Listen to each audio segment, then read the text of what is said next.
Hello guys, welcome back to my channel. Today we are going to talk about CV writing. This is an important topic. I know many people, they want to write good CVs, but they don't know how to do that. So I thought, let me do this video so that I can help my colleagues. So yeah, to start with, I wanna tell you that sometimes when you apply, you will see that you apply as a group. There's a lot of CVs which goes through to the recruiter or the employer. They go into thousands, so they run them in a system, or what we call an algorithm. So the algorithm has got the words which we call keywords. So the algorithm is going to match those keywords on a CV. Then they need to select the CV. So you got to make sure that when you do your CV, your format, when you do your wording and your duties and responsibilities, they are in line with those keywords, so that you can be selected for the interview. So that's why I want to do this this video, to try and help you to crack interviews, to try and help you to crack the job, your dream job which you want. So the most important thing, the first thing first, we need to make sure that your CV has to be in a Microsoft Word format. You don't need to put it in a PDF. Make sure that it's in a Microsoft Word format, and then you make sure that you have got this a uniform font type and font size, which means if you are going to use for the duties and responsibility, you're going to use 10 or you're going to use 12, let it be uniform. And if you are going to use a font type like, let's say, Arial, or you are going to use Roman times New Romans, then let it be uniform. And then the font size for the topics is should be also be uniform. So you make sure that your CV is professional. You should make sure that your grammar, you don't make grammatical mistakes as well. It's very important. Your CV should not be more than 4 pages. 4 pages is the maximum, but mostly I recommend 3 pages. 3 pages should be enough for your CV. Even whether you have got a lot of experience, or you have got less experience, but I can tell you, you can squeeze your CV in 3 pages, because look, the recruiters, they are busy. They don't really need to go through the 5 pages, 6 pages. It's going to be cumbersome. But they want you, mostly you need to emphasize on your recent experience. Let's say 2 or 3 roles which you have been, which are recent. Those are the ones which you put on, and then make sure that you explain them clearly. Then that's what the recruiter or the employer is interested in, because that's the recent experience which you still remember and which you can still use going forward. So that's another issue I wanted to explain to you. The other, the recommended font types which I can share with you is New Times Roman, Arial, Calibra, and Georgia. So those are the ones which I recommend. And then the recommended size for font size, it's 12 or even 10 for the duties and responsibilities. And then for the headings, 14 will do, or even 12 if you are going to use 10 for duties and responsibilities. And then the line spacing should be single. Make it single. Make sure that your stuff is fitting in 3 pages or 4 pages. That is if you are generous.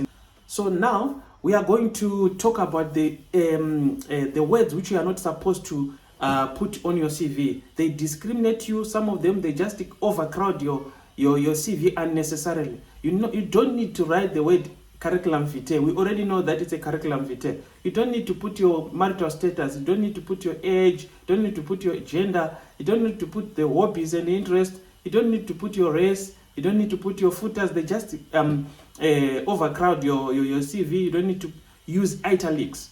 You don't use italics in a CV. It's not allowed. It's not professional. You don't, on the references, you don't need to put the reference. You just need to write available on request. The employers, when they know that when they want the references, they are going to call you after the interview and say, give us the references. Then you give them the reference. So you don't need to overcrowd your CV by putting the reference. You just say available on request. And then you don't need to put a photo. It also discriminates you. Just to emphasize on your qualifications, education, and experience. Don't put your photo. Your CV is supposed to, if it's properly written, it's supposed to speak for you while you are not there. It's your agent. Your CV is actually your board member in a boardroom. So Don't put anything, don't put that the photo, just leave that one out. It will also overcrowd your CV. Don't put even your religion. It will also discriminate you. Yeah, now we are talking about the template of the CV. So you see the template of the CV, which I'm showing on the screen right now. So the template has got 5 parts. The first part is going to be the professional summary. This is where you are going to give a synopsis or a summary of your journey, your career journey, but emphasizing mostly on your years of experience, on your skills, on what you have done, just in a short paragraph or something like 5 lines maximum or 4 lines. 5 lines maximum or 4 lines. Don't make it too big. Just make sure that it's very small, but it's covering everything. It's covering most of the stuff which the employer needs to know. Just a synopsis, which when the employer reads, he can say, okay, this is the person. Can have a picture of you while you are not there. Then you also need to also look at the core competencies and skills. So you list your competencies, you list your skill set there. You just list, you don't explain, you just give a list of that. And then if we go to the major achievements, the major achievements is you have worked before, the awards which you have been given, some of the projects or some of the work which you have accomplished well, and then you give just a list of the accomplishments which you have done so far. Then from there we go to an interesting stage, which is the professional experience. Like I said before, you got to make sure that you give us 3 most recent experiences, or even 2 most recent experience, depending on how long have you been on a role, on the recent role. How long have you been? If you have been 5 years, if you have been 4 years, there's a room for you just to give us 2 of those ones. It's enough, because it will add up maybe to 6 years, which is enough for you to be considered for any interview. So what you need to do, this is where many people fail it. On the professional experience, they have been working, but they can't express themselves. You can see someone doing the job well, but if you say to them, put on paper what you do, they don't do that. They are not able to do that. Some people are just not expressive. They don't have that talent. So that's where I'm trying to explain to you guys, to say, see what I've done, see what I've done here. I've put some dummy companies and some dummy roles. Like I put a teacher, I've put a journalist, and then I put a care assistant. So see how I structure my statements. See how I structure my experience. So what happens, for example, some people will just go and say, collecting data. Some people will just go and say giving a patient medicine. Sometimes someone will just go testing. Someone will just go competition, cleaning, washing dishes. You are not, or even someone will say teaching. You are not you're not showing experience. If someone has done something and has been there and done it, they will give more flesh. Sometimes you just have to even give the result or the profit or the benefit which was accrued from you being part of that team. So for example, let's take for a teacher there. I have said implemented the extra lessons program for the maths student, thereby increasing the overall pass rate by 75% in mathematics. And then I have said improve the student's command of reading by 55% through the design of flashcards. If you ask a headmaster or if you ask a senior teacher right now who is interviewing, when they see that in that CV, they can tell that this teacher has been there. This teacher knows what he's doing. They will select that CV. So you can see that what the teacher has done has resulted in a benefit, has resulted in a profit.